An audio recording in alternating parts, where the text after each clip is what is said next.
जय जिनेन्द्र ललिता जी। जय जिनेन्द्र। ओम नमः सिद्धेभ्य ओम नमः सिद्धेभ्य ओम नमः सिद्धेभ्य। ओकारं बिंदु संयुक्तं नित्यं ध्यायन्ति योगिनः तां दं मोक्षदं चैव ओंकाराय नमो नमः। अविरल शब्द घन होगा प्रक्षालित सकल भूतल कलंका मुनि विरूपासी सरस्वती मुनि विरूपासी तीर्था सरस्वती हरिद्नो दूरिताना अज्ञानतिमिरान्धानां ज्ञानाञ्जन शलाकया चक्षुरुन्मीलितं येन तस्मै श्री गुरुवे नमः। श्री परम गुरुवे नमः। परम प्राचार्य गुरुभ्यो नमः। सकल कलुष विध्वंसं श्रेषां परिवर्धकं धर्म संबंधकं भवद्विव मनः प्रतिबोधकारकं पुण्य प्रकाशम पापनाशम इदं शास्त्रम गोश्री गोमठ सार जीव कांड नामधेयम् अस्य मूल्य ग्रंथ करतार श्री सर्वज्ञ देवास्तदुत्तर ग्रंथ करतार श्री गंधर देवा प्रति गंधर देवास्तेषां अनुसारताम् आसाद्य पूज्य श्री नेमि चंद्राचार्य ने वीरिचतमिदं शास्त्रं श्रोतार सावधानतया शृण्वन्तु।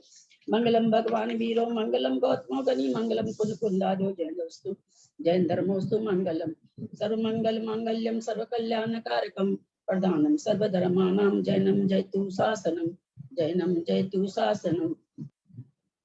सरस्वती नमस्तुभ्यं वरदे कामरूपिणी विद्यारंभं करिष्यामि सिद्धिर्भवतु मे सदा। लासम जिनवानी माता की जय। श्री गोमठ सार जीव कांड ग्रंथराज की जय। नेमीचंद आचार्य की जय।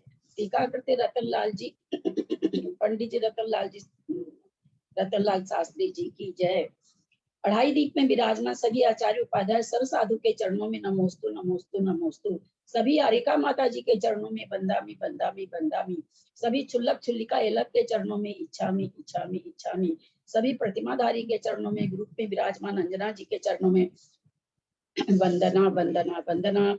पूज्य बाबू जी, पूज्य नेमीचंद भाई साहब, राव भाभी, पंडित साहब, सबका सादर चरण स्पर्श, सभी से सादर जय जिनेन्द्र। हम लोग परम मांगलिक ग्रंथ श्री गोमठ सार जीवकांड का स्वाध्याय कर रहे हैं, जिसके प्रणेता श्री नेमीचंद्र आचार्य हैं। उसकी टीका रत्नचंद्र जी मुख्तार के द्वारा लिखी गई है। उसका हम लोग स्वाध्याय कर रहे हैं। स्वाध्याय करते हुए हम लोग 11वें 12वें गाथा में आए हैं। दीदी मंगलाचरण छूट गया। सीधा अभी करते ना, अभी थोड़ी हम उसको कर दिए। सीधम सुदम पणमिय जिनिंदवर नेमि चंदम कलंकम गुणरयन भूषणुदयम जीवस्य परुवनम गोच्छम। 11 नंबर 12 नंबर की गाथा। मिच्छे खलुओदयो विधिये पुनः पारिणामियो भावो मिस्से खवो बसमियो अविरद सम्ममितिन्ने एदे भावाणियमा दंसन मोहम पडुच्च भणी दाहु चारितम नथि जदो अविरद अंते सुठानेसु। हम लोग मिथ्यात्व गुण स्थान को पढ़ चुके थे। सासाधन गुण स्थान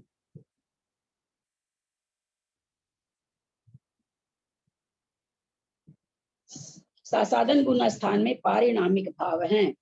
सासाधन सम्यक दृष्टिपना भी सम्यक और चारित्र, इन दोनों के विरोधी अनंतानुबंधी चतुष्क के उदय के बिना नहीं होता। इसलिए सासाधन सम्यक दृष्टि को औदिक क्यों नहीं मानते। क्या कहना चाहते हैं कि अनंतानुबंधी का उदय होने से ही दूसरा गुण स्थान होता है, तो फिर आप इसको औदिक भाव क्यों नहीं मानते अनंतानुबंधी की दृष्टि से। शंकाकार शंका किए हैं। समाधान, यह कहना सत्य है, किंतु उस प्रकार की यहाँ विवक्षा नहीं, क्योंकि आदि के 4 गुण स्थान संबंधी भावों की प्ररूपणा में दर्शन मोहनीय कर्म के अतिरिक्त शेष कर्मों की विवक्षा का अभाव है। क्या कहना चाह रहे हैं कि अगर हम अनंतानुबंधी के उदय से सासाधन गुण स्थान बनाएंगे तो अनंतानुबंधी प्रकृति चारित्र मोहनी की है, और शुरू के जो 4 गुण स्थान है वे आचार्य कहते हैं दर्शन मोहनी की अपेक्षा उनकी विवक्षा होती है, इसलिए हम उसको चारित्र मोहनी की दृष्टि से नहीं कर सकते, क्योंकि आदि के 4 गुण स्थान संबंधी भावों की प्ररूपना में दर्शन मोहनीय कर्म के अतिरिक्त शेष कर्मों की विवक्षा का अभाव है। इसलिए विवक्षित दर्शन मोहनीय कर्म के उदय से, उपशम से, क्षय से अथवा क्षयोपशम से नहीं होता। अतः यह सासाधन सम्यक निष्कारण है, इसलिए इसके परिणामिक बना नहीं बनता। यहाँ दर्शन मोहनी कर्म का न तो उदय है, न 3 प्रकृति दर्शन मोहनीय कर्म की, मिथ्यात्व, सम्यक मिथ्यात्व, सम्यक। यहाँ न तो सम्यक प्रकृति का उदय है, न मिस प्रकृति का उदय है, और न मिथ्यात्व प्रकृति का उदय है, और न किसी भी प्रकृति का उपशम है, न किसी भी प्रकृति का क्षय है, न किसी भी प्रकृति का क्षयोपशम है। जो दर्शन मोहनी की भेद विवक्षा से 3 प्रकृति होती है, उन तीनों प्रकृति का यहाँ कुछ भी नहीं है। इस कारण कहते हैं ये सासाधन गुण स्थान दर्शन मोहनी की अपेक्षा निष्कारण है, और इसलिए इसके पारिणामिक बना भी है। शंका, इस न्याय के अनुसार तो सभी भावों को पारिणामिक पने का प्रसंग प्राप्त होता है। समाधान, यदि उक्त न्याय के अनुसार सभी भावों के पारिणामिक पने का प्रसंग आता है तो आने दो, कोई दोष नहीं है, क्योंकि इसमें कोई विरोध नहीं आता है। पूर्वा पर विरोध नहीं होना चाहिए, अगर हो रहा है तो होने दो, परिणामिक भाव अगर आता है सब में तो। शंका, यदि ऐसा है तो फिर अन्य भाव में पारिणामिक पने का व्यवहार क्यों नहीं किया जाता? अन्य जो भाव है क्षय, क्षयोपशम, औपशमिक और मिस, ये औदैहिक, इसको क्यों नहीं पारिणामिक भाव कहते आप? समाधान, नहीं, क्योंकि सासाधन सम्यक को छोड़कर विवक्षित कर्म से नहीं उत्पन्न होने वाला अन्य कोई भाव नहीं पाया जाता। क्योंकि सासाधन सम्यक को छोड़कर विवक्षित कर्म से नहीं उत्पन्न होने वाला अन्य कोई भाव नहीं पाया जाता। विवक्षित कर्म माने दर्शन मोहनी कर्म से उत्पन्न होने वाला और कोई भाव यहाँ पर नहीं पाया जा रहा है, इसलिए सासाधन सम्यक को यहाँ पर पारिणामिक भाव से कहा जा रहा है। सम्यक मिथ्या दृष्टि यह क्षयोपशमिक भाव है, क्योंकि प्रतिबंधी कर्म के उदय होने पर भी जीव के गुण का जो अवयव अंश पाया जाता है वह गुणांश क्षयोपशमिक कहलाता है। सम्यक मिथ्या दृष्टि या क्षयोपशमिक भाव है, क्योंकि प्रतिबंधी कर्म के उदय होने पर भी, प्रतिबंधी कर्म मतलब मिथ्यात्व का वहां पर सम्यक मिथ्या दृष्टि, सम्यक और मिथ्यात्व मिस प्रकृति का उदय है, तो कहते प्रतिबंधी कर्म यद्यपि वहां पर मिथ्यात्व है, लेकिन उसके बाद भी जीव के गुण का अंश वहां पर पाया जा रहा है, इसलिए यह जो गुण यानी सम्यक रूप जो जीव का गुण है वो पाया जा रहा है, इसलिए कहते हैं यहाँ पर क्षयोपशमिक भाव कहलाता है। शंका, कैसे? समाधान, गुणों को संपूर्ण रूप से घातने की शक्ति का अभाव क्षय कहलाता है। गुणों को संपूर्ण रूप से घातने की शक्ति का अभाव क्षय कहलाता है। क्षय रूप ही जो उपशम है वह क्षयोपशम कहलाता है। क्षय रूप ही जो उपशम है वह क्षयोपशम कहलाता है। यह उस क्षयोपशम में उत्पन्न होने वाला भाव क्षयोपशमिक कहलाता है। गुणों को संपूर्ण रूप से घातने की शक्ति का अभाव क्षय कहलाता है। गुणों को जो पूरी तरह से नहीं घात सकते हैं उसका जो अभाव रहता है उसको कहते हैं कि क्षयोपशमिक भाव में क्या होता है, उदयाभावी क्षय होता है, और जो सत्ता में जो रहते हैं उसका उपशम रहता है। तो कहते हैं कि जो क्षय रूप ही जो उपशम है, यानी उदय में नहीं आ रहा, क्षय रूप उपशम का मतलब वो है तो सही सत्ता में पर उपशम रूप से ठहरी हुई है, यानी उदय नहीं आ रहा, इसलिए वो क्षय रूप से ही एक प्रकार से, तो कहते हैं वही क्षयोपशम, वह क्षयोपशम कहलाता है। उस क्षयोपशम में उत्पन्न होने वाला भाव क्षयोपशमिक भाव कहलाता है। शंका, सम्यक मिथ्यात्व कर्म के उदय रहते हुए सम्यक की कणिका भी अवशिष्ट नहीं रहती है। कहते सम्यक प्रकृति कर्म का जब उदय रहता है तो कणिका भी नहीं प्रकट होती है, अन्यथा सम्यक मिथ्यात्व प्रकृति के सर्वघातीपना नहीं बन सकता। जब घातिया कर्म की प्रकृतियों को बांटा गया, सर्वघाती और देशघाती में। तो सम्यक मिथ्यात्व प्रकृति को सर्वघाती में लिया गया है। वही यहाँ पर कह रहे हैं कि अगर थोड़ी कनिका भी सम्यक की प्रकट रहती तो इसको सर्वघाती कणिका का प्रकृति अर्थ नहीं क्या कहते। लेंगे आंटी? कणिका का अर्थ क्या लेंगे? कणिका का अर्थ यहाँ क्या लेंगे? सम्यक की कणिका भी जरा सी भी, थोड़ी सी भी सम्यक्तपना रहता तो सम्यक मिथ्यात्व प्रकृति के उदय रहते हुए सम्यक की कणिका भी अवशिष्ट नहीं रहती। यानी सम्यक थोड़ा सा भी कणिका माने बहुत जरा सा भी सम्यक नहीं रहता है, तभी तो बोलते हैं इसको सर्वघाती कहते हैं। ऐसा यहाँ पर शंका कर रहे हैं। कणिका माने बहुत जरा सी, थोड़ी सी भी नहीं है, थोड़ा सा भी नहीं है, थोड़ी सी भी। हाँ, कणिका मतलब ऐसे बालू का कण समझिए कि कणिका भी अवशिष्ट नहीं रहती है, मतलब बचती नहीं है। सम्यक की बालू जैसी कणिका भी बचती नहीं है इस प्रकृति में। तो अगर ऐसा रहता है तो सर्वघाती नहीं बनता। हाँ भैया बोलिए, क्या बोल रहे हैं? वो कह रहे हैं सम्यक वहाँ अंश में भी प्रकट नहीं है। कहीं कहीं सम्यक को अंश में प्रकट कह सकते थे, तो वो कह रहे हैं सम्यक जो है वो अंश में भी प्रकट नहीं है। कारण उसका दिया कि इसको अगर सम्यक वहां पर प्रकट है तो इसको सर्वघाती में कैसे लिया। इन्होंने कारण ये दिया यहाँ पर, यहाँ कारण बता रहे हैं। कभी आप कहते हैं उसमें सम्यक तो है, अगर सम्यक की कणिका भी रहती यानी बालू के कण मात्र भी अगर सम्यक रहता तो सर्वघातीपना नहीं कहते, उसको देशघातीपना कहना चाहिए। ये यहाँ पर हेतु दे रहे हैं। क्योंकि जब प्रकृति का 47 घातिया कर्मों की प्रकृति का जब बंटवारा होता है सर्वघाती देशघाती, तो उस समय सम्यक मिथ्यात्व को भी सर्वघाती कहा जाता है। माता जी, इच्छा में माता जी, हाँ। इसलिए सम्यक मिथ्यात्व भाव छायोपसमिक है, यह कहना घटित नहीं होता, क्योंकि उसमें सर्वघातीपना, जिसमें सर्वघातीपना है उसमें क्षयोपसम तो घटेगा नहीं। ऐसी को सर्वघाती में लेंगे।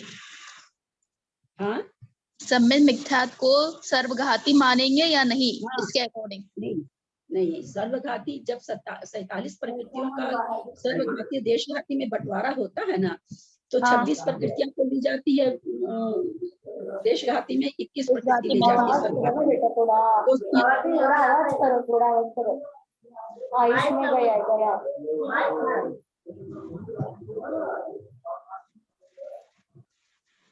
क्या हो गया? क्लास चली जाती है, खोल रखे हैं तो अब आज गले में भी ताकत नहीं है। अपने आप को म्यूट कीजिए। अरे मुझे देना पड़ेगा। वंदना तीर्था दोषी, कोई तीर्था दोषी है? अंदर रख लो मोबाइल को। सब लोग एक साथ मत बोलिए, कुछ भी समझ में नहीं आ रहा है, सब लोग एक साथ बोल रहे हैं। लीला कौन है तीर्थ दोषी? कौन है भाई? टोका जैन।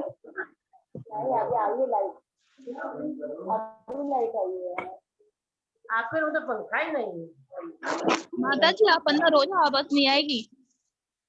पानी आ रहा तो प्लीज जिन्होंने खोल रखा है म्यूट करने की कोशिश करें। हाँ।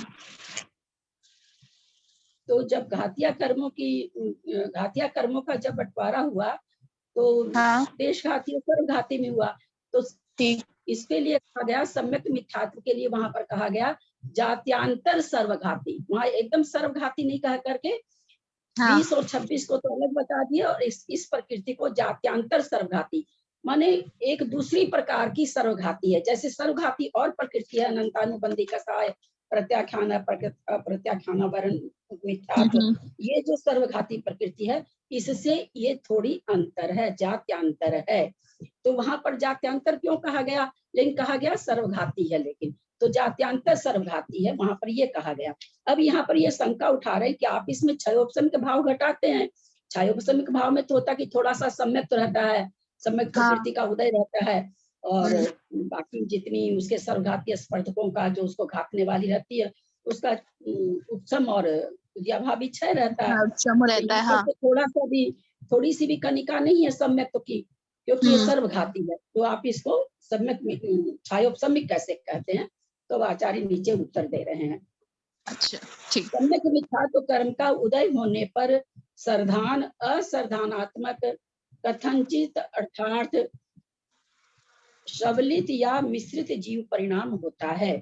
उसमें जो सर्धांश है वह सम्यक्त्व का अवयव है, उसे सम्यक मिथ्यात्व कर्म का उदय नष्ट नहीं करता।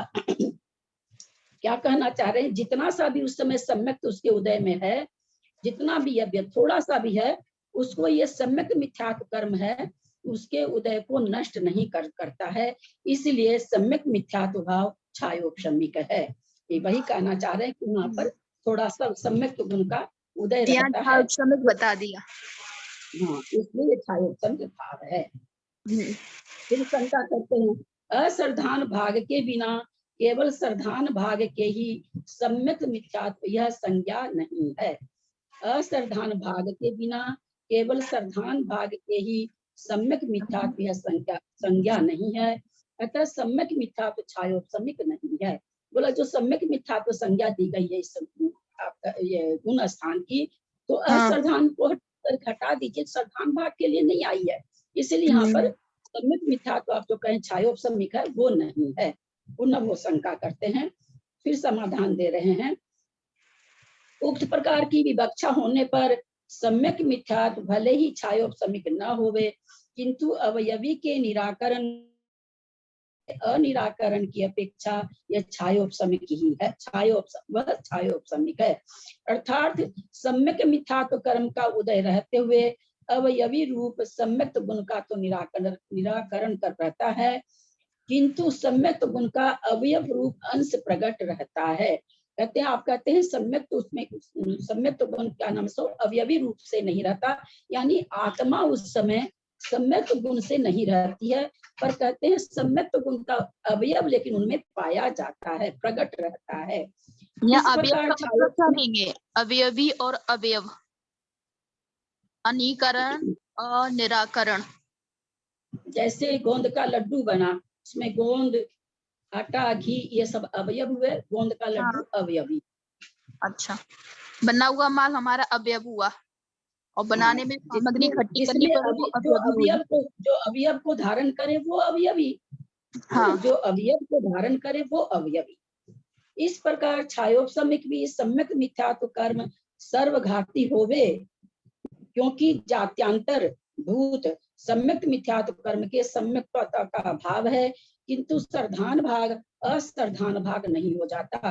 बोले ठीक आप कह रहे हैं, जात्यांतर प्रकृति है ये, और सम्यक मिथ्यात्व कर्म के सम्यकता का भाव भी हम मानते हैं, लेकिन इससे जो सर्धान भाग है, जितना उस जीव को श्रद्धा सम्यक मिथ्या दृष्टि को जितना सा भी सर्धान है, वह असर्धान रूप नहीं हो सकता है, क्योंकि सर्धान और असर्धान में परस्पर एकता का विरोध है, क्योंकि सर्धान और सर्धान तो विपरीत चीज है, तो दोनों में एकता तो हो ही नहीं सकती है।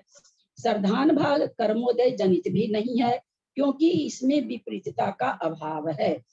सर्धान पना है वो कहते हैं यहाँ पर कर्म के उदय के जनित नहीं है, क्योंकि कर्म उदय जनित होने से तो क्या होगा, जैसा कर्म उदय आएगा वैसा सर्धान बदलता जाएगा। तो कहते हैं कि ऐसा नहीं है, अगर ऐसा होता तो विपरीतपना उसमें आता, जिस समय सर्धान नहीं रहता उस समय उसमें विपरीतता आ जाती। उसमें सम्यक मिथ्यात्व संज्ञा का अभाव भी नहीं है, क्योंकि समुदायों में प्रवृत्त हुए शब्दों की उनके एक देश में भी प्रवृत्ति देखी जाती है, इसलिए यह सिद्ध हुआ कि सम्यक मिथ्यात्व छायोपशमिक भाव है। उसमें सम्यक मिथ्यात्व संज्ञा का अभाव भी नहीं है। बोला ये कह रहे हैं कि सर्धान है बना हुआ, वो कर्मोदय जनित नहीं है, क्योंकि उसने तो उसमें विपरीतपन आता, लेकिन उसके बाद कह रहे हैं कि सम्यक मिथ्यात्व संज्ञा का भी अभाव नहीं है, लेकिन उसमें जो सर्धान जो असर्धानपना नहीं बन रहा है, लेकिन फिर भी कह रहे हैं उसकी संज्ञा क्या है उस परिणाम का, तो कहते हैं सम्यक मिथ्यात्व है, यही उसकी संज्ञा है। संज्ञा मतलब नाम, उसका यही नाम है, इसका अभाव नहीं। हम नहीं कहते हैं कि सम्यक मिथ्यात्व उसका नाम नहीं है। तो कहते हैं फिर कैसे घटे, तो कह रहे हैं क्योंकि समुदायों में प्रवृत्त हुए शब्दों की, यहाँ समुदाय मतलब इकट्ठा होकर, समूह में, समुदाय मतलब समूह में प्रवृत्त हुए शब्दों की, यहाँ समूह मतलब सम्यक और मिथ्या, तो दो शब्द है ना, तो दो शब्दों के मेल को यहाँ पर समूह कर रहे हैं। कि शब्दों में समुदायों में प्रवृत्त हुए शब्दों की उनसे एक देश भी प्रवृत्ति देखी जाती है। मतलब समुदाय में जो माने समूह के रूप में जो शब्द प्रवृत्ति होते हैं उसमें कभी कभी एक देश में भी प्रवृत्ति देखी जाती है। यहाँ एक देश का मतलब सम्यक्त रूप भी प्रवृत्ति देखी जाती है। जो समुदाय रूप होकर के शब्द आया वो तो सम्यक मिथ्यात्व है। तो सम्यक मिथ्यात्व में दो शब्द है यद्यपि, लेकिन कहते हैं जहां भी समुदाय रूप से कोई शब्द आते हैं तो उसमें एक देश प्रवृत्ति भी देखी जाती है। ऐसा नहीं कि जितने शब्दों से वो समुदाय बना है सारे शब्दों में प्रवृत्ति हो, ऐसा कहना चाह रहे हैं। उनमें एक देश में भी प्रवृत्ति देखी जाती है, यानी सम्यक्त में भी प्रवृत्ति हो रही है। किसकी? मिश्र गुण स्थान वाले जीव की। इसलिए यह सिद्ध हुआ कि सम्यक मिथ्यात्व छायोपशमिक भाव है। सम्यक मिथ्यात्व लब्धि छायोपशमिक है क्योंकि वह सम्यक मिथ्यात्व कर्म के उदय से उत्पन्न होती है। सम्यक मिथ्यात्व लब्धि छायोपशमिक है। शंका: सम्यक मिथ्यात्व कर्म के सर्वघाती स्पर्धक ही होते हैं, इसलिए इनके उदय से उत्पन्न हुआ सम्यक मिथ्यात्व उभय प्रतीक छायोपशमिक कैसे हो सकता है। फिर शंका कर रहे हैं कि सम्यक मिथ्यात्व प्रकृति में चूंकि सर्वघाती इसको बताया गया है तो कहते हैं इसमें तो सर्वघाती स्पर्धक है। फिर आप इसमें इसके उदय में सम्यक मिथ्यात्व का मतलब छायोपशमिक भाव नहीं घट सकता। ये आप कैसे घटाते हैं? क्योंकि ये सर्वघाती स्पर्धक ही इसमें पाए जाते हैं। छायोपशमिक में कौन से स्पर्धक होते हैं? देशघाती होते हैं। तो बोला इसमें देशघाती स्पर्धक नहीं है, इसलिए आप इसको छायोपशमिक कैसे कर सकते हैं?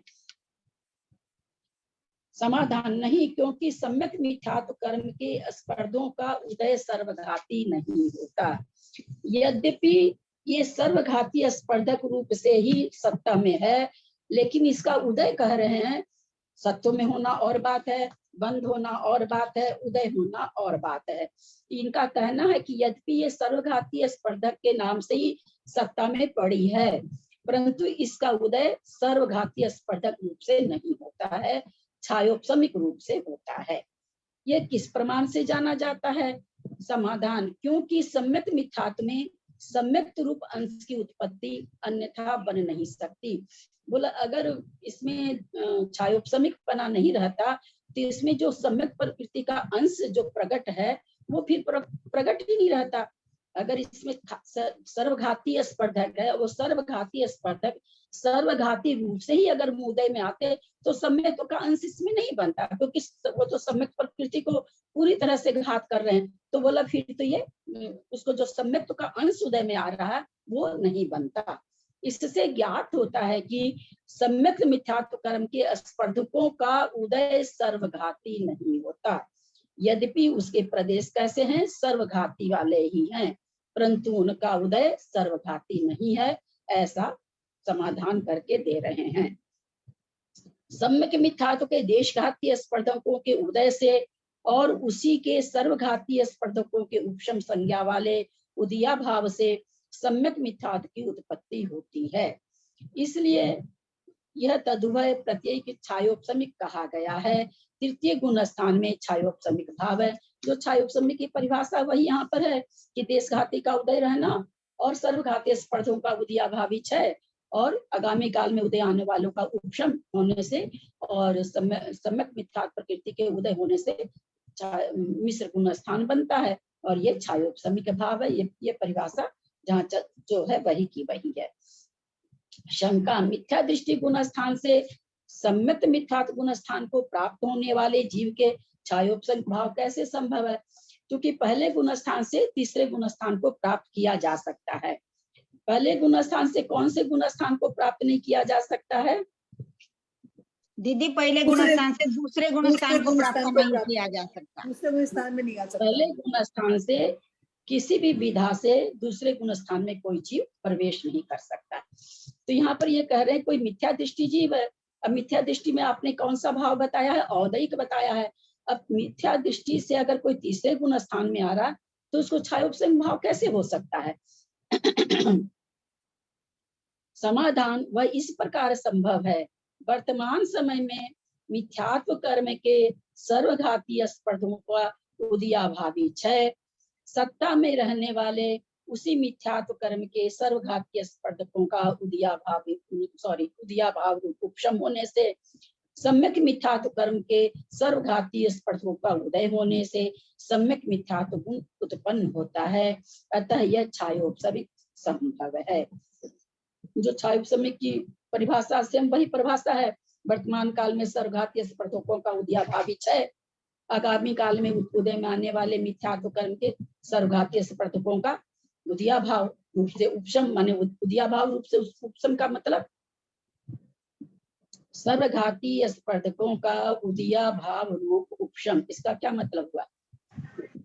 यानी उन्हें उदय में स्पर्धक समय दब नहीं जाते आने हैं देना। और एक देशघाती हैं वो उदय में आ जाते हैं और सर्वघाती जो हैं वो दब जाते हैं, उन्हें दबा देते हैं। यहाँ पर जो उपशम कहा है और जो सत्ता में कहा है और उदय का है वो सर्वघाती का है, जबकि देशघातियों का उदय होता है। तो ये कैसे है? यहाँ पर कहा है ना, वर्तमान समय में मिथ्यात्व कर्म के सर्वघाती स्पर्धकों का उदय भावी क्षय होने से और सत्ता में रहने वाले उसी मिथ्यात्व कर्म के सर्वघाती स्पर्धकों का उदय भावी रूप उपशम होने से और सम्यक मिथ्यात्व के सर्वघाती स्पर्धकों का उदय से। उदय तो जो रहता है वो देशघाती स्पर्धकों का रहता है, तो इन्होंने सर्वघाती स्पर्धकों का उदय कैसे बोला? बहुत अच्छा ध्यान दिया आपने। ये पहले से क्या कहते आ रहे हैं, पिछले पेज में हम क्या पढ़ते आ रहे हैं कि सम्यक मिथ्यात्व प्रकृति में सर्वघाती स्पर्धक ही पाए जाते हैं। तो ये देशघाती कैसे लिखें? लिख ही नहीं सकते ना। लेकिन वो बता के आए अभी ऊपर की, यद्यपि स्पर्धक इसके सर्वघाती हैं परंतु इसका उदय सर्वघाती बना नहीं है। ये ऊपर अपने को समझाते आ रहे हैं ना, सम्यक मिथ्यात्व में सर्वघाती स्पर्धक हैं, परंतु जैसे देखिए कहाँ पर। हाँ नहीं, ये उन्होंने बताया ऊपर की देशघाती स्पर्धकों का उदय है, लेकिन यहाँ पर लिखा तो सर्वघाती स्पर्धकों का उदय है ना। देशघाती नहीं लिख सकते ना, क्योंकि इसमें देशघाती स्पर्धक नहीं पाए जाते हैं, तो देशघाती नहीं लिख सकते। तब वो क्या कह रहे हैं कि भाई है किसका, कौन से स्पर्धक का, कौन सा सर्वघाती स्पर्धक? तो सम्यक मिथ्यात्व रूपी सर्वघाती स्पर्धक, मिथ्यात्व के स्पर्धक का उदय नहीं करा रहे हैं। मिथ्यात्व के स्पर्धकों का कुछ नहीं, उसका तो क्या करा दिए, उदयाभावी क्षय करा दिए हैं और आगामी काल में आने वालों का उपशम करा दिए। यानी मिथ्यात्व रूपी जो सर्वघाती स्पर्धक उसका यहाँ पर उदय नहीं है और आगामी काल में भी उदय नहीं है। उदय किसका है? मतलब उदय तो सम्यक मिथ्यात्व प्रकृति का है, लेकिन उसमें स्पर्धक सर्वघाती ही पाए जाते हैं, इसलिए उनको सर्वघाती का उदय कहना पड़ेगा। लेकिन उदय सर्वघाती स्पर्धा का होते हुए भी इसका फल कैसा होता है, देशघाती जैसे थोड़ा सा अभी सम्यक रूप का ये प्रकट रहता है। तो उदय तो सर्वघाती स्पर्धक ही जब है उसमें, तो उदय कैसे आएगा देशघाती? उदय में आने वाले स्पर्धक को देशघाती नहीं कह सकते, क्योंकि उसमें देशघाती स्पर्धक है ही नहीं। लेकिन उदय में देखिए जो फल देती है, उदय का फल जो है वो सम्यक मिथ्यात्व रूपी है, इसलिए छायोपशमिक है। ठीक है, यानी ऐसा लेंगे क्या दीदी कि है तो सर्वघाती रूप, लेकिन जब उसका उदय आएगा तो देशघाती रूप उदय आएगा, फल उसका देशघाती होगा। यहाँ देशघाती नहीं कह रहे हैं, सम्यक मिथ्यात्व रूप कह रहे हैं। अच्छा, यानी देशघाती समान रहेगा लेकिन सम्यक मिथ्यात्व। जी जी। शंका, तृतीय गुण स्थान में सम्यक मिथ्यात्व प्रकृति के उदय होने से वहां औदिक भाव क्यों नहीं कहा? समाधान, औदिक भाव नहीं कहा क्योंकि मिथ्यात्व प्रकृति के उदय से जिस प्रकार सम्यक्त्व का निरन्वय नाश होता है। निरन्वय नाश, निरन्वय का मतलब लगातार निरन्वय नाश होता है। हाँ, लगातार नाश आएगा दीदी, जहाँ वे बिना रहे जहाँ उसका अवयव बिना रहे। बिना अवयव के होगा क्या? बिना अवयव के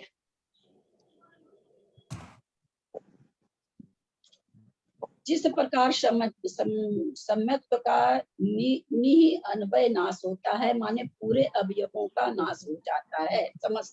उसी प्रकार सम्यक्त्व मिथ्यात्व प्रकृति के उदय से सम्यक्त्व का निरन्वय नाश नहीं होता, यानी पूरी तरह से सम्यक्त्व का नाश नहीं होता, उसकी कणिका रहती है। इसलिए तृतीय गुण स्थान में औदिक भाव न कहकर छायोपशमिक कहा। अगर कहते हैं वहां पर कुछ ऐसा होता कि पूरा का पूरा सम्यक तो नाश होता तो हम औदिक भाव कह देते, लेकिन वहां पर ऐसा नहीं होता है। सम्यक प्रकृति में, सम्यक मिथ्यात्व प्रकृति में सम्यक्त्व का पूरी तरह से नाश नहीं होता है, इसलिए तीसरे गुण स्थान को छायोपशमिक भाव कहा जा रहा है, औदिक न कहकर।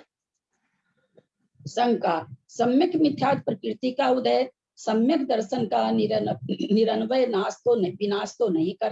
विनाश तो करता नहीं है, फिर सम्यक मिथ्यात्व प्रकृति को सर्वघाती क्यों कहा? फिर वहीं पर पहुंच गए घूम घुमा करके कि फिर उसको आप सर्वघाती क्यों कह रहे हैं?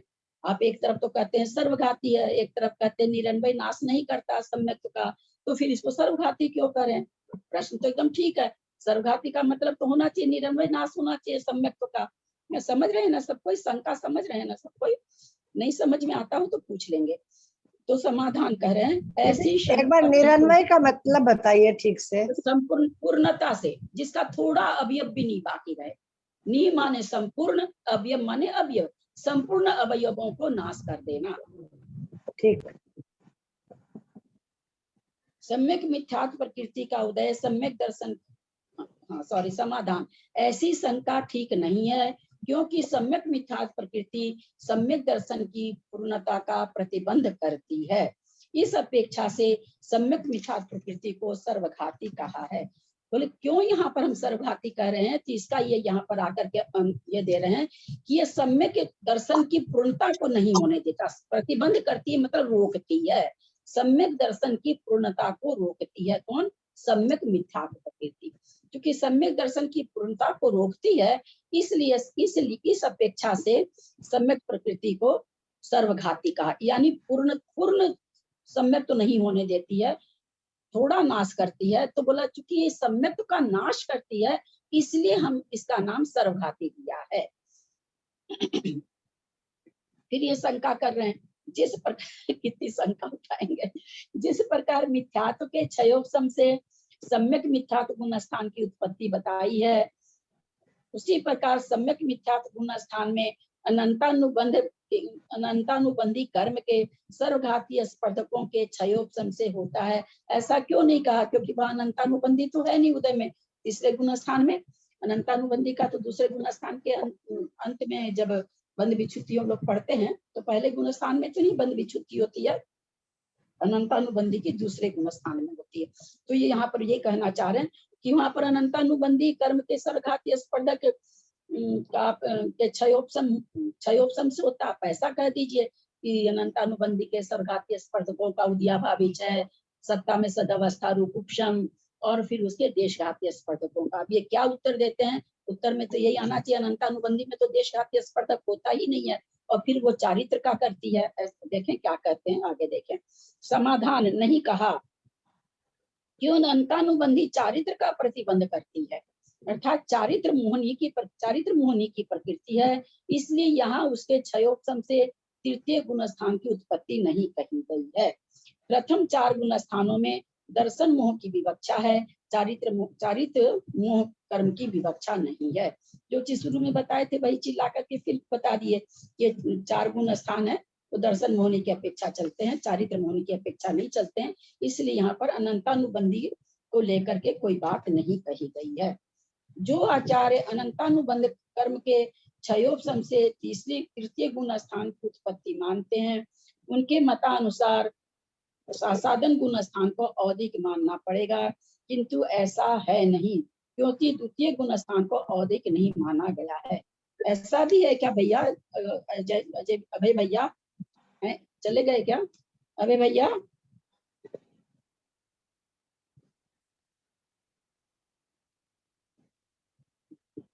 चले गए क्या? आप लोग पढ़े हैं क्या कि नाचार्य का विवक्षा है कि अनंतानुबंधी का क्षयोपशम होता है? निकल गए क्या अभय भैया? नहीं है, अभी है। अभय भैया, क्योंकि बहुत शास्त्र पढ़े हैं इसलिए इनसे पूछ रही। चलिए ठीक है, मैं तो आज तक नहीं पढ़ी हूँ अनंतानुबंधी कर्म का क्षयोपशम, मैंने तो आज तक नहीं पढ़ा। या तो उदय रहती है या उपशम रहती है या विसंयोजना हो जाती है। 6 मैंने अभी तक नहीं माना। ये कह रहे हैं जो आचार्य अनंतानुबंधी कर्म के 6 से तृतीय गुण स्थान की उत्पत्ति मानते हैं। तो ये आचार्य ऐसा कहते होंगे, मेरे पढ़ने में अभी तक नहीं आया है। मिथ्यात्व और अनंतानुबंधी के सर्वघातीय स्पर्धों का उदयाभावी क्षय से तथा सद अवस्था रूप उपशम से सम्यक प्रकृति के देशघातीय स्पर्धकों का उदय क्षय होने से सत्ता में स्थित उन्हीं देशघातीय स्पर्धकों का उदयाभाव लक्षण उपशम होने से सम्यक मिथ्यात्व कर्म की सर्वघातीय स्पर्धकों का उदय होने से सम्यक मिथ्यात्व गुण उत्पन्न होता है। इसलिए यह छायोपशमिक है। कितना हेतु दे रहे हैं, फिर से पढ़ते हैं इसको। मिथ्यात्व और अनंतानुबंधी के सर्वघातीय स्पर्धकों के उदयाभावी क्षय से। मिथ्यात्व और अनंतानुबंधी में ऐसी प्रकृति है, ये सर्वघाती है कि देशघाती है? सर्वघाती। सर्वघाती। सर्वघाती में किस किस तरह के स्पर्धक पाए जाते हैं? सर्वघाती में सर्वघाती होते हैं और देशघाती दोनों होते हैं। देशघाती दोनों पाए जाते हैं। अयो अयो, सर्वघाती प्रकृति में केवल सर्वघाती स्पर्धक पाए जाते हैं। देशघाती में सर्वघाती और देशघाती स्पर्धक पाए जाते हैं। मेरी बहना, जब मैं बोलने लगूं नहीं बोलिए। माता जी लोग बैठे हैं इसमें, आरिका गन्नी माता जी भी बैठी हैं। मैंने आप लोगों से पहले पूछा ना, मैं तो हर कदम पर आप लोगों से पूछती जा रही हूँ ताकि आप लोग समझ पाए। जब आप लोग गलत उत्तर दिए, फिर मैं उसको जब यह करूँ तो उसमें मत बोलिए आप लोग। कुछ नहीं माता जी लोग को समझ में आएगा, क्या कहेंगे माता जी की क्या पढ़ाई हो रही है, सब एक साथ बोलते हैं। सर्वघाती प्रकृति में केवल और केवल सर्वघाती स्पर्धक हैं। बड़े बड़े ग्रंथ पढ़ लिए, छोटी सी बात याद नहीं। और देशघाती प्रकृति में देशघाती स्पर्धक भी हैं, सर्वघाती भी हैं। कैसे समझिए, जैसे हम लोगों के मति ज्ञान श्रुत ज्ञान है, हम लोग के पास है ना? तो क्या मति ज्ञान श्रुत ज्ञान पूरा है क्या हम लोगों के पास जितना है? नहीं, पूरा नहीं है, थोड़ा सा है। तो क्यों नहीं है? अब बस हाँ और नहीं उत्तर दीजिए। नहीं है, पूरा हम लोगों के पास मति ज्ञान और श्रुत ज्ञान नहीं है। तो क्यों नहीं है?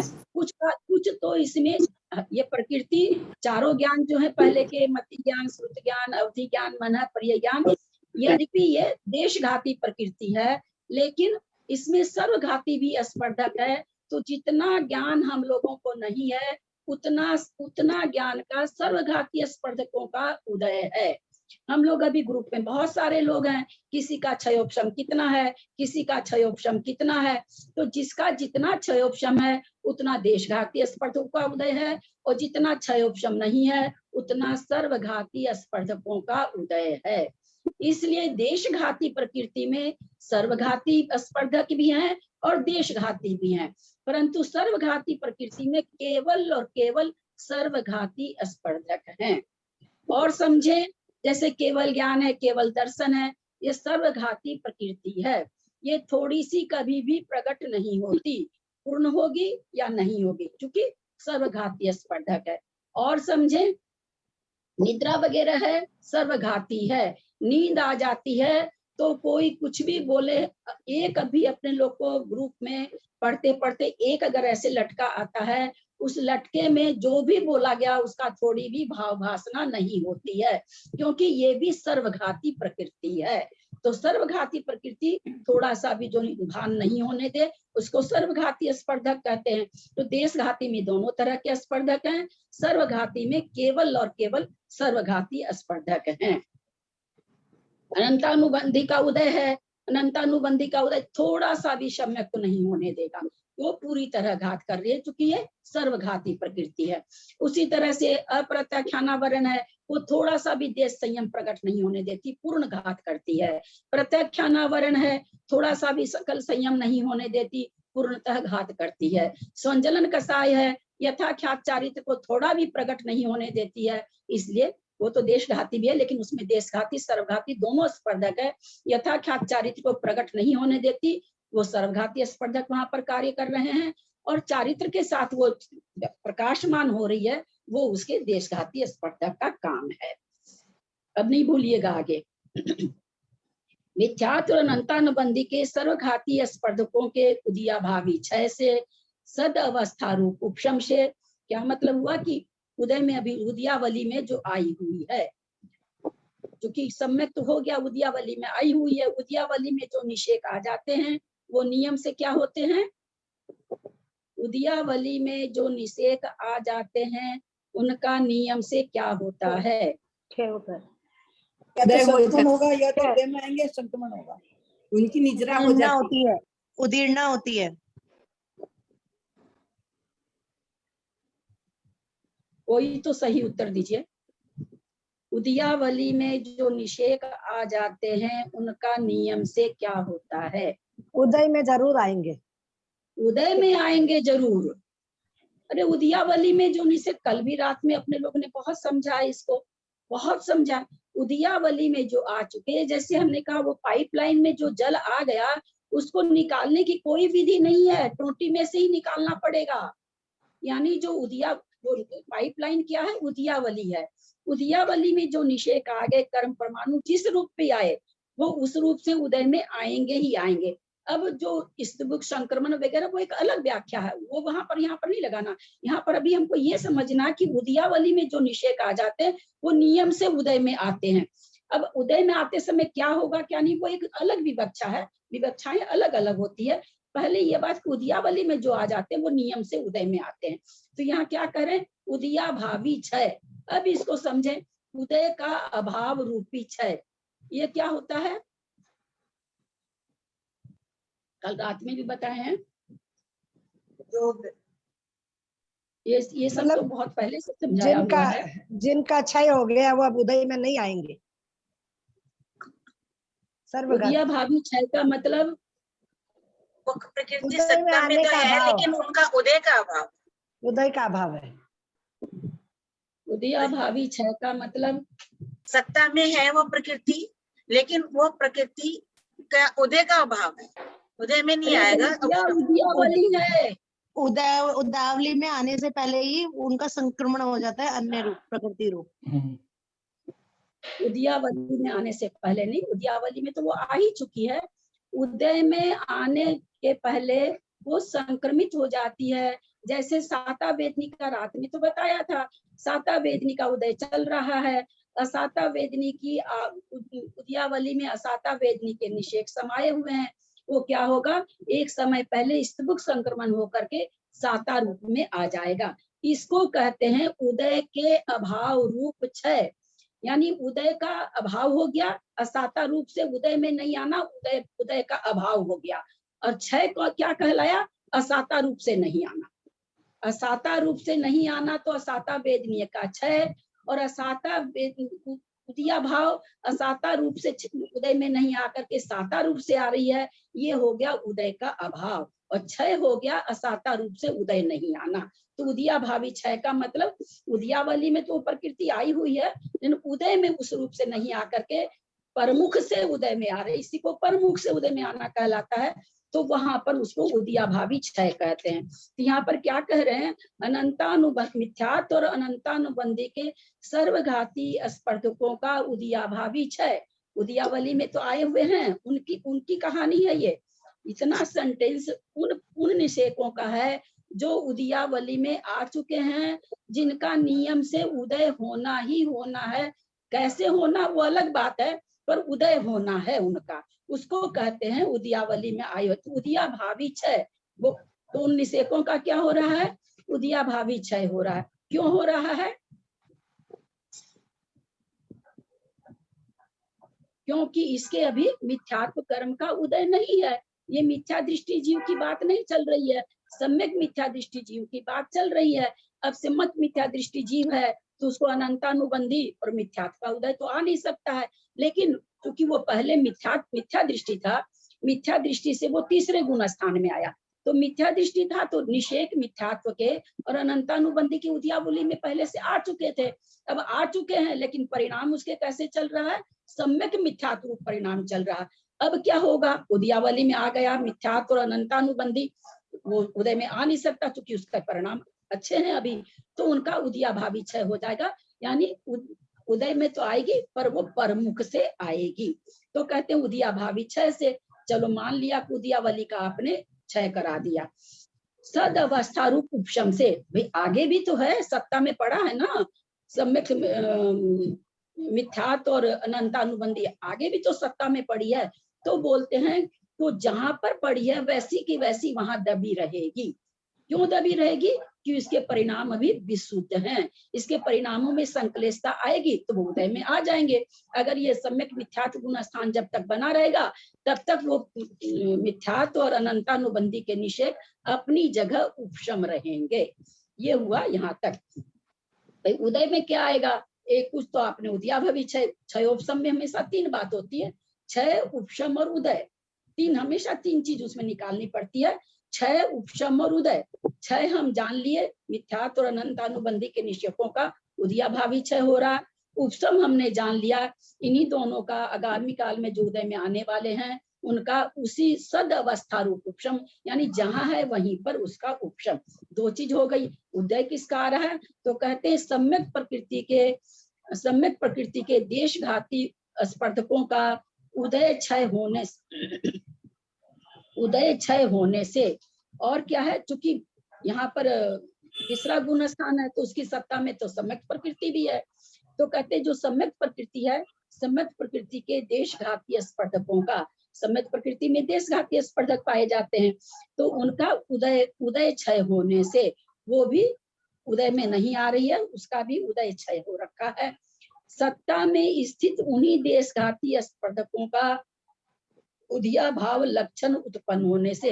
अब सम्यक प्रकृति का उदया भाव क्षय करा दिया और सत्ता में पड़ी है उसका उपशम करा दिया। तो सम्यक मिथ्यात्व का करा दिया, अनंतानुबंधी का करा दिया, सम्यक प्रकृति का करा दिया।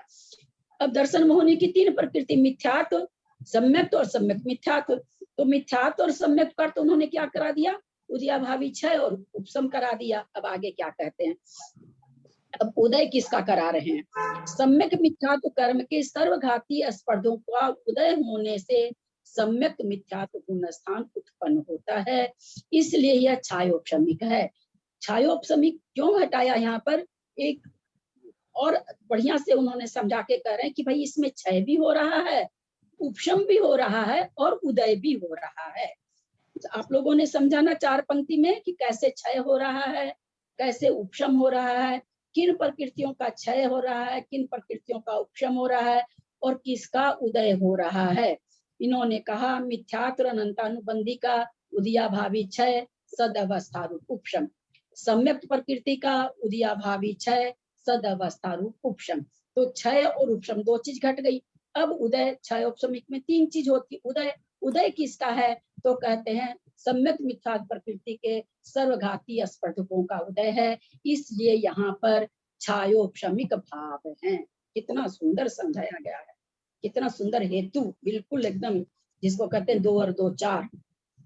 आंटी इसका उदयभावी क्षय सदावस्था उपशम समझ में आया, लेकिन उन्हें बोला ना सम्यक प्रकृति के देशघाती स्पर्धकों का उदय क्षय होने से, सत्ता में स्थित उन्हीं देशघाती स्पर्धकों का उदय भाव लक्षण उपशम होने से।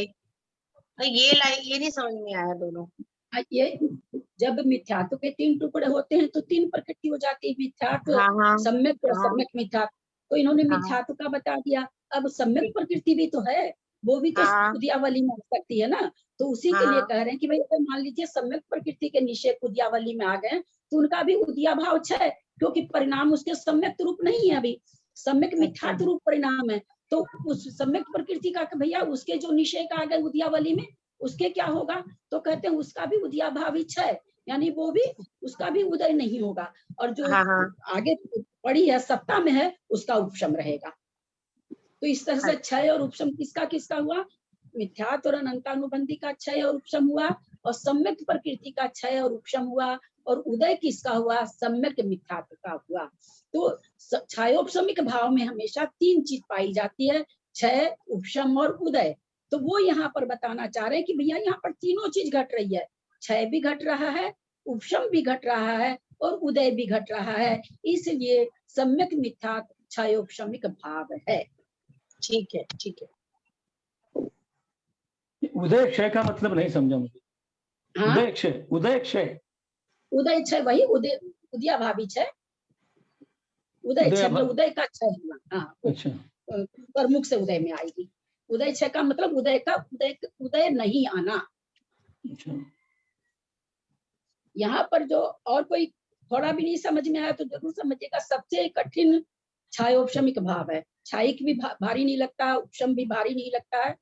छायोपशमिक भाव थोड़े समझने में थोड़ी सी कठिनाई होती है, क्योंकि 3 चीज घटती है इसमें। बाकी सब में तो एक ही चीज घटती है, इसमें 3 चीज घटने से थोड़ा कठिन प्रकरण हो जाता है। तो कुछ भी नहीं समझ में आ रहा किसी को भी तो आप प्रश्न कर लीजिएगा। मैं थोड़ा पहले इसको पढ़ लूं यहाँ तक पूरा। यहाँ इस प्रकार जो सम्यक मिथ्यात्वपूर्ण स्थान को छायोपशमिक कहा है, वह केवल सिद्धांत के पाठ का प्रारंभ करने वाले को परिज्ञान कराने के लिए कहा है। वास्तव में तो सम्यक मिथ्यात्व कर्म निरन्वय रूप से आप्त आगम और पदार्थ विषयक श्रद्धा का नाश करने के लिए असमर्थ है, किंतु उसके उदय से सत्य समीचीन असत असमीचीन पदार्थों का युगपद विषय करने वाली श्रद्धा उत्पन्न होती है। ये क्या कहना चाह रहे हैं, वह केवल बहुत से लोगों को होता ना भी कि आप छायोपशमिक जैसे ये पूरे पेज से बार बार कहते आ रहे हैं, छायोपशमिक क्यों कह रहे हैं, छायोपशमिक क्यों कह रहे हैं। तो यहाँ पर कह रहे हैं कि कुछ लोगों को क्या रहता है, सिद्धांत से ही समझने की उसको आवश्यकता रहती है कि नहीं मुझे तो सिद्धांत से बताओ ये कैसे घटेगा, हम नहीं मानते कि घटेगा। जैसे अभी पूरे पेज से शंका कर रहे हैं ना कि कैसे छायोपशमिक, बार बार घुमा घुमा के उसी बात पर आ रहे हैं, ये छायोपशमिक नहीं, फिर समझाते हैं तो फिर कहते हैं छायोपशमिक नहीं है। तो वो यहाँ कहने वाले कि भाई जो सिद्धांत से समझता है, ये जो हमने ऊपर अभी 4 पंक्ति में वर्णन किया है, ये सिद्धांत की रुचि वाले के लिए कहा है कि इस तरह से सिद्धांत घटेगा छायोपशमिक में। वास्तव में तो कहते वहां पर क्या है कि सत्य सब उसके सम्यक मिथ्यात्व के उदय से सत्य समीचीन और असत्य असमीचीन दोनों प्रकार के पदार्थों में उसकी श्रद्धा पाई जाती है, इसलिए उसका नाम सम्यक मिथ्यात्व है। सत समीचीन और असत समीचीन क्या है? सत समीचीन तो समीचीन माने सम्यक, तो सत वस्तु का सम्यक व्याख्या जानना, और असत वस्तु होती ही नहीं है तो उसका उसकी असम्यक व्याख्या होगी। तो उसको दोनों तरह की चीजें उसके दिमाग में मिली हुई श्रद्धा रहती है। इसके लिए शास्त्रों में यहाँ आया कि नहीं मुझे पता नहीं, दही और गुड़ का मिला हुआ स्वाद, कोई दही और गुड़ मिला हुआ खाए तो कोई पूछे भाई क्या चीज का स्वाद आ रहा है, तो ये नहीं कहेगा कि मुझे गुड़ का आ रहा है, वो ये भी नहीं कह पाता है कि दही का आ रहा है, क्योंकि मिला जुला स्वाद आ रहा है, दही गुड़ का मिला जुला स्वाद आ रहा है, यही कहेगा ना। खाली दही का स्वाद भी नहीं कहेगा, खाली गुड़ का स्वाद भी नहीं कहेगा। इस दूसरे गुण स्थान के लिए आगम में जहां भी आता है, यहाँ आएगा कि मुझे पता नहीं, दही और गुड़ मिले हुए के श्रीखंड का तो कहते इसलिए सम्यक मिथ्यात्व गुण स्थान छायोपशमिक कहा जाता है। यदि इस गुण स्थान में सम्यक मिथ्यात्व प्रकृति के उदय से सत्य और असत पदार्थ को विषय करने वाली मिश्र रुचि रूप छायोपशमता न मानी जावे तो उपसम सम्यक दृष्टि के सम्यक मिथ्यात्व गुण स्थान को प्राप्त होने पर उस सम्यक मिथ्यात्व गुण स्थान में क्षयोपशमता नहीं बन सकती, क्योंकि उपसम सम्यक्त्व से तृतीय गुण स्थान में आए हुए जीव के ऐसी अवस्था में सम्यक प्रकृति, मिथ्यात्व और अनंतानुबंधी इन तीनों का उदयाभावी क्षय नहीं पाया जाता। क्या कहना चाह रहे हैं, कहाँ चला गया, बोला अगर इसमें समीचीनता और असमीचीनता यानी तत्वार्थ का सरधान भी तत्वों का असरधान भी दोनों अगर नहीं पाया जाए तो जो उपसम सम्यक दृष्टि है, उपसम सम्यक दृष्टि प्रथमोपशम सम्यक दृष्टि के सम्यक गुण स्थान को प्राप्त होने पर, हम लोग सभी जानते हैं प्रथमोपशम जब कोई जीव प्राप्त करता है मिथ्यात्व में चला जाता है तो मिथ्या दृष्टि बन जाता है, सम्यक प्रकृति का उदय आ जाता है तो सम्यक दृष्टि बन जाता है, अथवा मिश्र प्रकृति का उदय आ जाता है तो सम्यक मिथ्यात्व बन जाता है, अथवा अनंतानुबंधी के उदय आ जाता है तो दूसरा गुण स्थान बनता है। ऐसी व्याख्या हम लोग सब समझ रखे हैं प्रथमोपशम से, उसी को यहाँ कहना चाह रहे हैं कि उपसम सम्यक दृष्टि के सम्यक मिथ्यात्व गुण स्थान को प्राप्त होने पर, जो उपसम प्रथमोपशम उपसम सम्यक दृष्टि का मतलब यहाँ पर प्रथमोपशम लेना है।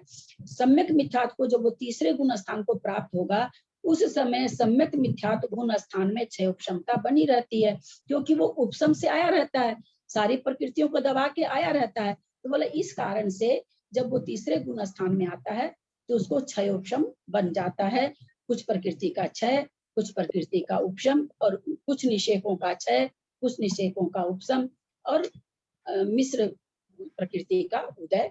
तो बोला ऐसा अगर नहीं हो तो ये बनी नहीं सकेगी, क्षय उपशमता नहीं बन सकती, बनती ही है, क्योंकि उपशम सम्यक से तृतीय गुण स्थान में आए हुए जीव के ऐसी अवस्था में सम्यक प्रकृति, मिथ्यात्व और अनंतानुबंधी इन तीनों का उदयाभावी क्षय नहीं पाया जाता। उपशम से जो तीसरे गुण स्थान में आएगा उसको ऐसी अवस्था में अगर आप नहीं मानेंगे क्षय उपशम, तो कहते हैं कि ऐसी अवस्था में उसको सम्यक प्रकृति जो उसको प्रकट हो गई है मिथ्यात्व प्रकृति का और अनंतानुबंधी का उदयाभावी क्षय नहीं बनेगा। फिर अगर आप उसको नहीं घटाएंगे क्षय उपशमिक तो उदयाभावी क्षय भी नहीं बनेगा, और उदयाभावी क्षय नहीं बनेगा तो सम्यक मिथ्यात्व प्रकृति भी नहीं बन पाएगी। दीदी फिर शंका दीदी फिर एक दूसरी प्रश्न, वो उदयाभावी क्षय और उदय क्षय इसमें क्या फर्क है? दोनों एक ही चीज है। फिर दो अलग अलग शब्द क्यों?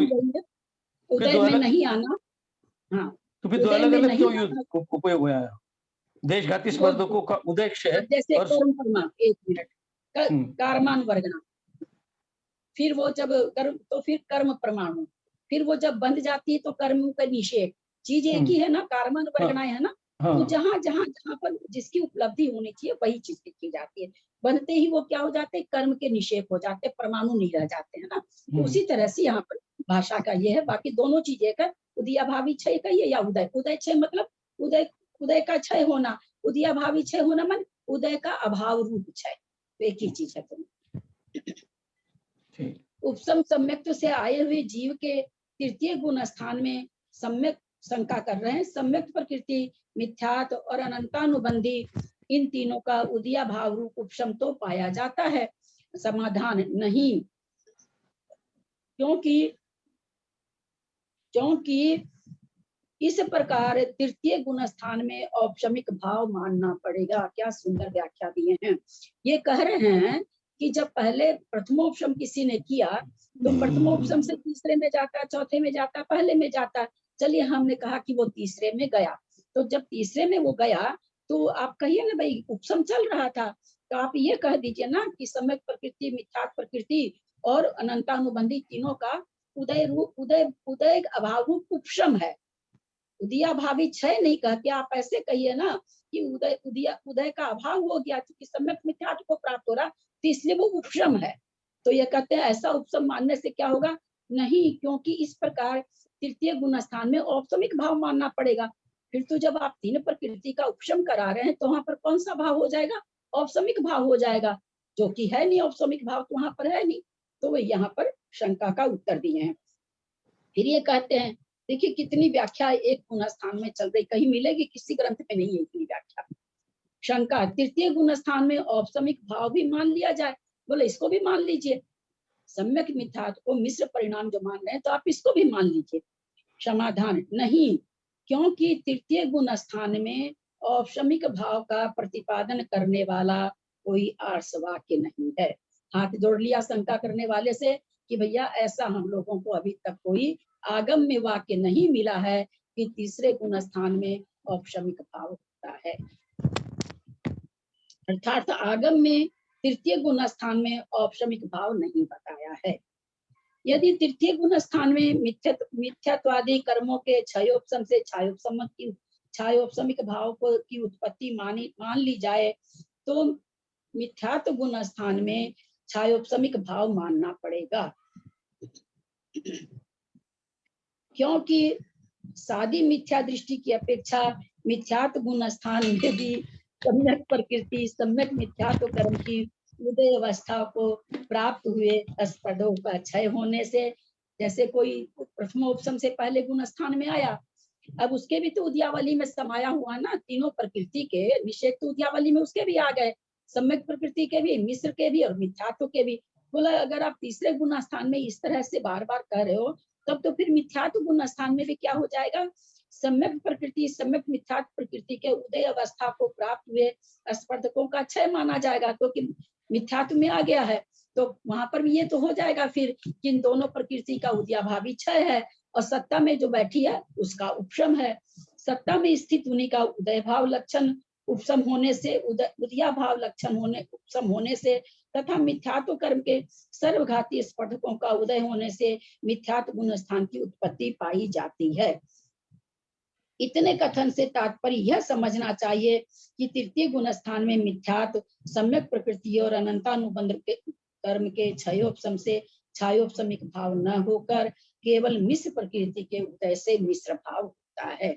बोला इस तरह से, जिस तरह से मिथ्यात्व गुण स्थान में भी दोनों प्रकृति का उदयाभावी क्षय और सदावस्था रूप उपशम है, लेकिन वहां पर भाव कौन से माने जा रहे हैं, मिथ्यात्व कर्म के उदय से औदैहिक भाव माने जा रहे हैं। तो यहाँ पर वही कह रहे हैं कि यहाँ पर भी उसी तरह से मिश्र प्रकृति के उदय से मिश्र भाव मानना चाहिए, यानी छायोपशमिक भाव मानना चाहिए, ऐसा ये हेतु देके बता रहे हैं। असंयत सम्यक दृष्टि है कौन सा भाव है, औपशमिक भाव भी है, छायिक भाव भी है, छायोपशमिक भाव भी है।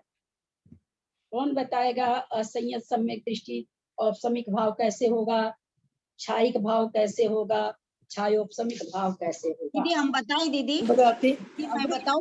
मैं अगर औपशमिक सम्यक्त्व है तो औपशमिक भाव, क्षायिक सम्यक्त्व है तो क्षायिक भाव, और क्षायोपशमिक सम्यक्त्व होगा तो अरे मेरी क्षायोपशमिक भाव। अम्मा, ऐसे थोड़ी घट जाता है क्या? ऐसे ये तो सभी को पता है कि छायिक है, छायिक सम्यक दृष्टि तो छायिक भाव। ये आपने क्या, ये तो आपने कहा रहड़ की दाल बनाए तो रहड़ की दाल, मूंग की दाल बनाए तो मूंग की दाल, ये थोड़ी इसका कथन होगा।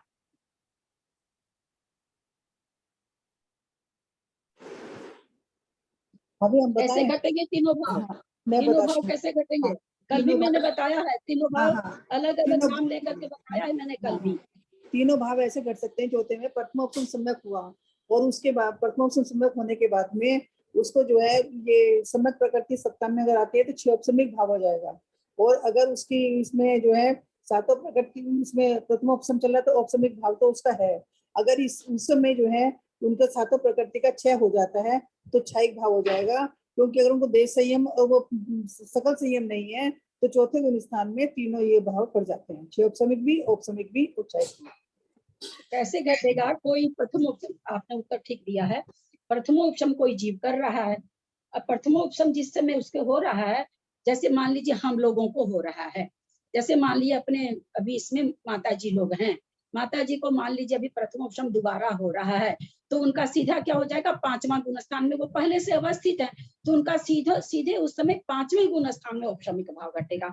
अब मान लीजिए हम लोगों को अभी अगर प्रथमोपशम हो रहा, क्योंकि किसी भी जागृत अवस्था होनी चाहिए, पंचेंद्रिय संगी होना चाहिए प्रथमोपशम के लिए, और शर्त तो कुछ है नहीं, साकारो उपयोगी होना चाहिए। हम लोग अभी साकारो उपयोगी हैं, जागृत अवस्था है, पंचेंद्रिय है, संगी है, ये सारी शर्तें मनुष्य हैं, सारी प्रथमोपशम वैसे चारों गति में होता है, तो हो सकता है। तो अगर हम लोगों को हुआ तो हम लोगों को क्या होगा, उसमें प्रथमोपशम में जो उपशम जो हुआ उस समय क्या कहलाएगा, औपशमिक भाव कहलाएगा, क्योंकि हमारा अभी कोई देश संयम या सकल संयम नहीं है, तो हम उस समय, तो हमारा चौथे गुण स्थान में औपशमिक भाव कहलाएगा। और अगर सम्यक प्रकृति उदय में आ गई तो छायोपशमिक कहला जाएगा, अभी कृष्णा जी ने बताया। और कोई किसी ने उपशम करके तीन प्रकृति गिरी, छायोपशमिक को प्रकट किया, छायिक कभी भी प्रथमोपशम से नहीं बनता है, ये हमेशा याद रखिएगा। प्रथमोपशम सम्यक दृष्टि छायिक सम्यक दृष्टि कभी भी नहीं बन सकता है, पहले वो छायोपशमिक संज्ञा को प्राप्त करेगा, उसके बाद ही सात प्रकृति का नाश करके छायिक बनेगा। कौन सी सात प्रकृति और कैसे नाश होती है? ये चार अनंतानुबंधी है और तीन ये मिथ्यात्व सम्यक प्रकृति है, उसका विषय योजना करता है। ये छायिक सम्यक दर्शन पर करने के लिए अनंतानुबंधी की विषय योजना करनी पड़ती है। और तीन प्रकृति कहाँ गई? नहीं, तीन प्रकृति का इनका भी क्षय करेगा, सम्यक प्रकृति वही तो पूछे मैं, कैसे क्षय करेगा? वही तो मैं पूछ रही हूँ। छायोपशमिक सम्यक दृष्टि है, सात प्रकृति उसकी सत्ता में है, अगर वो क्षायिक बनता है तो सबसे पहले अनंतानुबंधी की भी संयोजना करनी पड़ती है। अनंतानुबंधी की भी संयोजना करने का मतलब क्या होता है? अनंतानुबंधी का जितना द्रव्य है वो सारा द्रव्य 21 कसाय रूप परिणमा देता है। 21 कसाय कौन सी? प्रत्याख्यानावरण 4, प्रत्याख्यानावरण 4, संजलन 4, 9 कसाय 9, 12 9 21। उसका सारा द्रव्य संयोजित हो जाता है 21 में। वो खत्म हो गई। अब उसकी सत्ता में 3 प्रकृति पड़ी है। तो सबसे पहले वो किसको नाश करता है? मिथ्यात्व प्रकृति को, फिर वो सम्यक मिथ्यात्व को, फिर वो सम्यक्त को नाश करता है। सम्यक्त को नाश करते हुए मरण कब हो सकता है, उसकी संज्ञा क्या है? अगर किसी का मरण हो तो किस समय मरण होता है और उस मरण के समय में उस जीव की संज्ञा क्या है? सम्यक प्रकृति एक वो रहती है, प्रत्यय वेदक उसको कहा जाता है। सारी पूरा मिथ्यात्व का नाश हो गया, सम्यक मिथ्यात्व का नाश हो गया। सम्यक प्रकृति का नाश क्षय करने में वो लगा हुआ था जीव, लेकिन उसकी आयु पूर्ण हो गई, एक फाली शेष रही और उस समय उसकी संज्ञा हो जाती कृत्य कृत्य वेदक। कहने का मतलब करने योग्य कार्य कर लिया। करने योग्य कार्य क्या कर लिया? अब वो वापस मिथ्या दृष्टि नहीं बन सकता, क्षायिक सम्यक दृष्टि ही बनेगा, इसलिए उसकी संज्ञा हो जाती कृत्य कृत्य वेदक। अब वो जो अंतिम फाली है वो कब नाश करेगा? जैसे कोई नरक में जा रहा है तो नारकी बनने के बाद नाश करेगा, त्रियंच में जा रहा है त्रियंच की पर्याप्ति पूर्ण करने के बाद करेगा। कब करेगा? विग्रह गति में कर लेगा।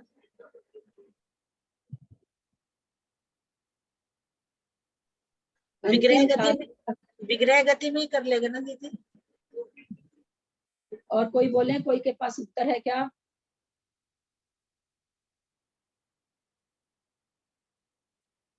अपर्याप्त अवस्था में ही उसकी अंतिम विग्रह गति में नहीं, जिस समय पर्याप्ति पूर्ण करेगा, पर्याप्ति शुरू कर लेगा, पर्याप्ति पूर्ण नहीं होगी, उसके बीच में ही ये क्षायिक सम्यक दृष्टि बन जाएगा।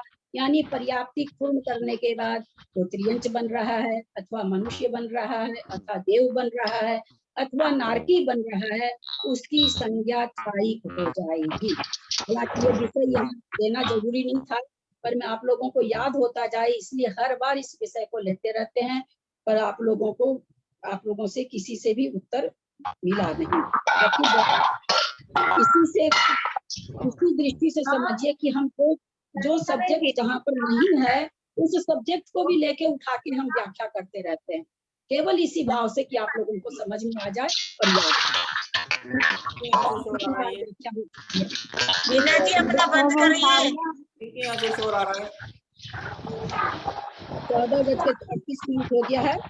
म्यूट कर दीजिए सब, बहुत ज्यादा शोर आ रहा है। क्यों नहीं ध्यान सब म्यूट करें प्लीज। समझ में नहीं आता क्यों नहीं ध्यान रखते? क्या करेंगे भैया? और देखिए ना भैया, 2.5 साल से बता रहे हैं, जो अभी मैंने बताया ये हम समझते हैं अभी भी सर्वार्थ सिद्धि में भी सैकड़ों बार बता चुके हैं। बता देते हैं, जो शास्त्र आप पढ़ने बैठ रहे हैं ना, महान ज्ञानांतराय क्रम का बंद कर रहे हैं।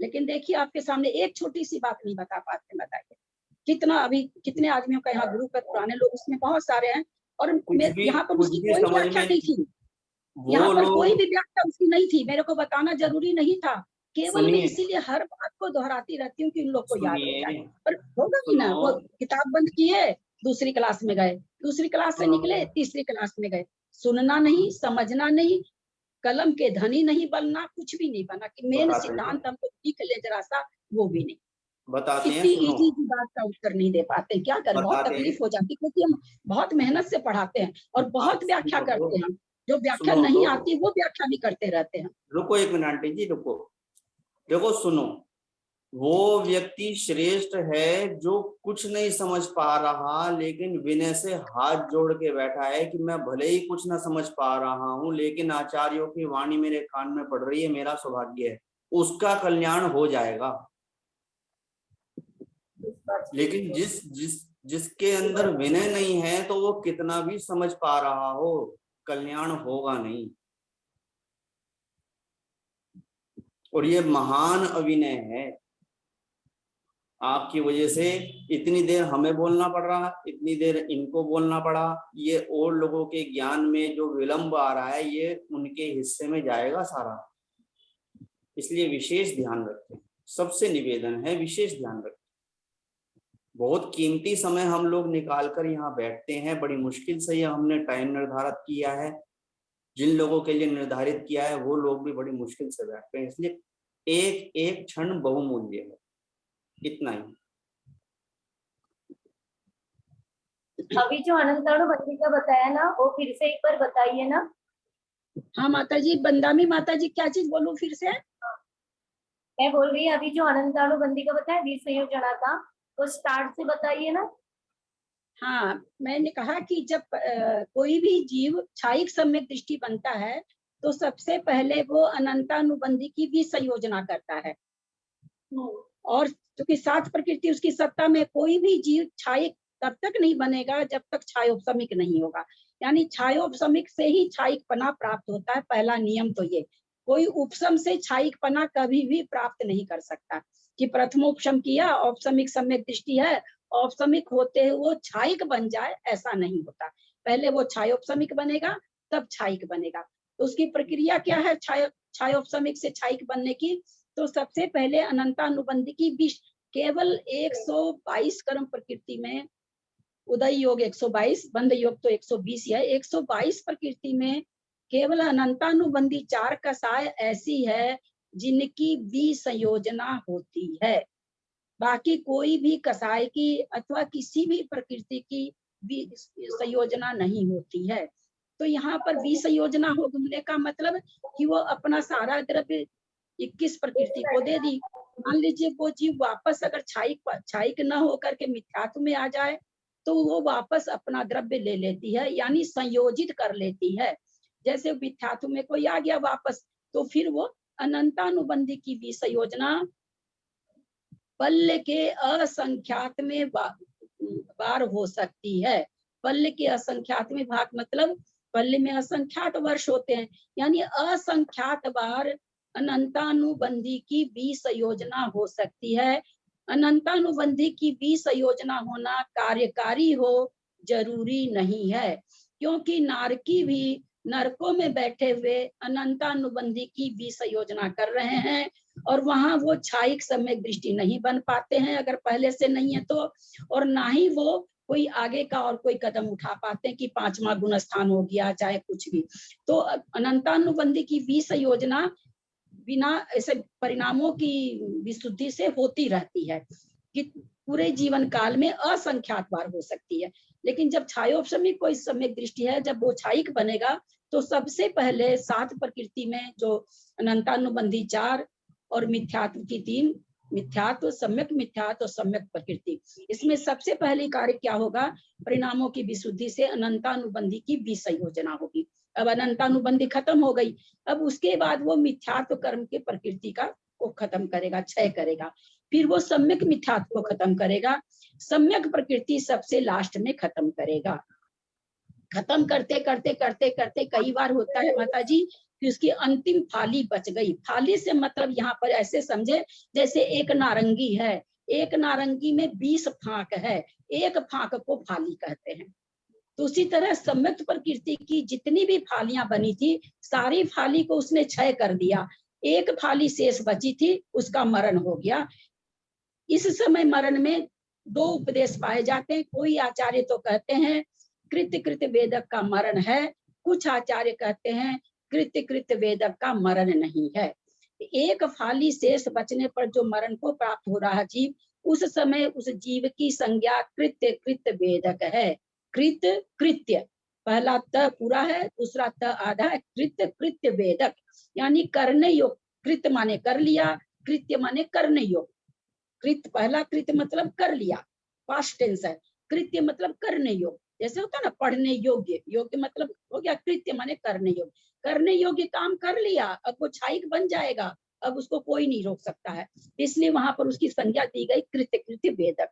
तो कुछ आचार्य तो कहते हैं कृत्य कृत्य वेदक में मरण है, कुछ आचार्य कहते हैं कृत्य कृत्य वेदक होके किसी का मरण नहीं होता, क्षायिक होने पर ही होता है। तो आयु है, आयु पूर्ण हो गई, एक फाली शेष बची थी, उस फाली का नाश वो कब करता है? अपर्याप्त, किस कहीं भी जा रहा है, पंचेंद्रिय संगी तो बनेगा ही, क्योंकि क्षायिक सम्यक दृष्टि है, एक इंद्री दो इंद्री में तो जाएगा नहीं, त्रियंश में भी जाएगा तो पंचेंद्रिय संगी में जाएगा। तो वहां पर जाकर के वो जब तक पर्याप्ति पूर्ण करेगा उसी के अंदर इसकी ये अंतिम फाली भी नाश को प्राप्त हो जाएगी। जिस समय वो पर्याप्तक होकर के जीव पर्याप्त होगा, छाओ पर्याप्ति से पर्याप्त होगा, उस समय उसकी संज्ञा क्षायिक सम्यक दृष्टि रहेगी। क्षायिक सम्यक दृष्टि त्रियंश हो सकता है, क्षायिक सम्यक दृष्टि नारकी भी हो सकता है। उसका भी माताजी समय वगैरह दिया है कि इस समय मरने से मनुष्यों का कोई पहले से आयु बांध रखा है। एक सम्यक दर्शन ही ऐसी चीज है जो किसी भी आयु का बंधक होने पर, यानी कोई भी आयु जो भोग रहे हैं वो आयु नहीं, अगले भाव की बध्यमान आयु की बात है, भुज्यमान आयु की बात नहीं है। बध्यमान आयु कोई भी बंध जाए उससे सम्यक्त को प्राप्त करने में बाधा नहीं है। बाकी देश संयम, सकल संयम वगैरह प्राप्त करने में आयु का सत्व बाधा डालता है, बध्यमान आयु का सत्व बाधा डालता है। तो क्षायिक सम्यक दृष्टि अपर्याप्त अवस्था में बन जाता है, जिस भी जगह जाता है वो क्षायिक कहलाता है। ये मैंने बताया था, समझ में आया माता जी? पकड़ में आया माता जी? आया समझ। एक है कि अभी अपना जो प्रकरण चल रहा था समय मिथ्यात्व का, नहीं माता जी, पेज नंबर है 11 नंबर पेज में एक शवलित शब्द आया था, शवलित या करंचित। हाँ माता जी, कहाँ पर? 11 नंबर पेज पे 1 2 3 4 5वें पैराग्राफ में समाधान, उसमें आया करंचित अर्थात शवलित या मिश्रित। माता जी नीचे से कि ऊपर से? 11 नंबर पेज है, ऊपर से कौन सी? 1 2 3 4 का समाधान में 5वां वाला लाइन समाधान में दिया है। सम्यक मिथ्यात्व कर्म का उदाहरण पर श्रद्धानात्मक करंचित शवलित शब्द, सबलित या मिश्रित परिणाम। शवलित यानी चित्त कबरा। हाँ, चित्त कबरा। तो करंचित क्या है? ये कथनचित है, ये कथनचित है, मिस प्रिंटिंग है। हाँ, कथनचित है वो। कथनचित। हाँ, अच्छा कथनचित है। कथनचित है, करंचित नहीं।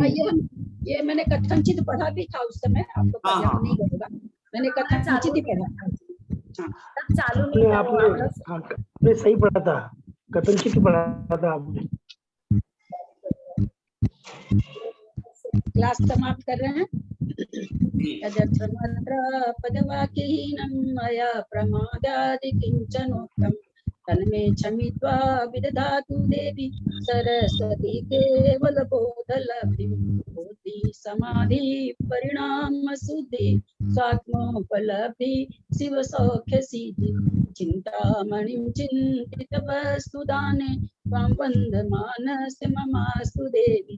जावाणी के ज्ञान पे सूझे लोकालो, सोवानी मस्तक चढ़ो सदा दे तुम दो।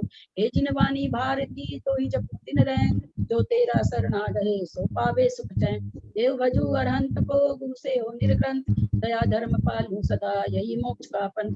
वात्संग जिनवानी माता की जय। 9 बार नमोकार।